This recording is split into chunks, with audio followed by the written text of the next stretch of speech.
जिस भाई को कुएं में डाला था, आज अल्लाह ताला ने उन भाइयों को उस कुएं वाले के सामने खड़ा कर दिया है। अल्लाह ताला ने ऐसा करिश्मा किया कि यूसुफ अलैहिस्सलाम को कुएं से निकालकर बादशाह बना दिया। यूसुफ अलैहिस्सलाम अच्छी तरह जानते थे कि अमानत थोड़े लोगों में है और ये जानते थे कि लोगों में खयानत बहुत है। यूसुफ अलैहिस्सलाम देखते थे कि लोग अल्लाह के माल में खयानत करते हैं और वो ये भी देखते थे कि ज़मीन में बहुत से ख़जाने हैं लेकिन ज़ाया होते हैं। वो इसलिए ज़ाया होते हैं कि हुक्काम उनके बारे में अल्लाह से नहीं डरते। उनके कुत्ते खा लेते हैं लेकिन लोगों को खाने को नहीं मिलता और उनके घरों को लिबास पहना दिया जाता है, लोगों को पहनने की कोई चीज़ नहीं मिलती।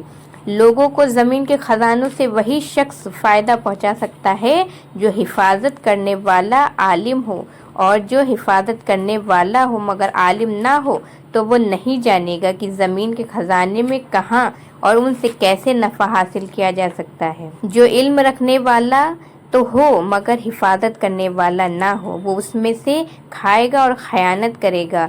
यूसुफ अलैहिस्सलाम हिफाजत करने वाले, इल्म रखने वाले थे और यूसुफ अलैहिस्सलाम काम लोगों का माल खाने के लिए छोड़ नहीं सकते थे। यूसुफ अलैहिस्सलाम लोगों को भूखा और मरता नहीं देख सकते थे। यूसुफ अलैहिस्सलाम हक़ के मामले में शर्माते नहीं थे। उन्होंने बादशाह से कहा, मुझे ज़मीन के ख़जानों पर मुकर्रर कर दें, बेशक मैं बहुत ही हिफाजत करने वाला, जानने वाला हूँ।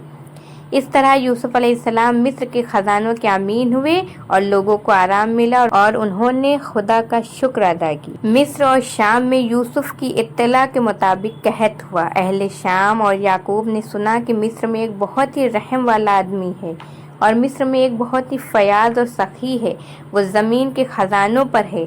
लोग उनके यहाँ जाते थे और गल्ला हासिल करते थे और याकूब अलैहिस्सलाम ने माल देकर अपने बेटों को मिस्र भेजा ताकि गल्ला लाएं और बिन्यामीन अपने वालिद के पास ही रहे, इसलिए कि याकूब अलैहिस्सलाम उनसे बहुत प्यार करते थे और उसे अपने से दूर करना नहीं चाहते थे। और याकूब अलैहिस्सलाम यूसुफ अलैहिस्सलाम की तरह उनके बारे में भी डरते थे। यूसुफ के भाइयों ने यूसुफ की तरफ रुख किया और उन्हें ये मालूम नहीं था कि वो उनका भाई यूसुफ है, और उन्हें पता नहीं था कि वो वही यूसुफ है जो कुएं में था, और वो गुमान करते थे कि वो मर चुका है और कैसे न मरता कि वो कुएं में था। और कुआं इतना गहरा था, कुआं जंगल में था और जंगल डरावना था और रात भी तारीक। यूसुफ अलैहिस्सलाम के भाई आए और उस पर दाखिल हुए। यूसुफ अलैहिस्सलाम ने उनको पहचान लिया और वो उसे ना पहचान सके। वो मुनकिर इसलिए थे कि यूसुफ को पहचान ना सके, लेकिन यूसुफ ने उनका इनकार नहीं किया बल्कि उन्हें पहचान लिया। यूसुफ ने पहचान लिया कि यही वो सब लोग हैं जिन्होंने उसे कुएं में डाला था और यही वो लोग हैं जो उसे कत्ल कर देना चाहते थे, मगर अल्लाह ने उसे बचा लिया। लेकिन यूसुफ अलैहिस्सलाम ने उनसे कुछ न कहा और न उन्हें रुसवा किया। यूसुफ अलैहिस्सलाम ने उनसे बातचीत की और उनसे कहा, आप कहाँ से हैं? उन्होंने कहा, कनान से। पूछा, तुम्हारे वालिद कौन हैं? उन्होंने कहा, याकूब अलैहिस्सलाम जो बेटे हैं इसहाक के। पूछा, क्या तुम्हारा कोई दूसरा भाई भी है? उन्होंने कहा, हाँ है, उसका नाम बिन्यामीन है। पूछा, वो तुम्हारे साथ क्यों नहीं आया? उन्होंने जवाब दिया कि हमारे वालिद उसे नहीं छोड़ते और न उसे अपने से दूर करना चाहते हैं। पूछा, वो उसे क्यों नहीं छोड़ते, क्या वो बहुत ही छोटा है? उन्होंने जवाब दिया, नहीं, लेकिन उसका एक भाई यूसुफ था, एक बार हमारे साथ गया और हम आगे निकल गए और यूसुफ को अपने सामान के पास छोड़ दिया और उसे भेड़िया खा गया।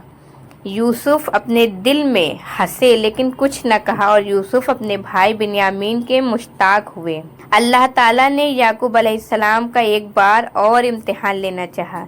यूसुफ ने उनके लिए गल्ले का हुक्म दे दिया और उनसे कहा, वालिद की तरफ से अपने भाई को मेरे पास लाना, अगर उसे नहीं लाओगे तो गल्ला नहीं मिलेगा। और यूसुफ ने उनके माल की वापसी का हुक्म दिया, वो उनके सामान में रख दिया गया।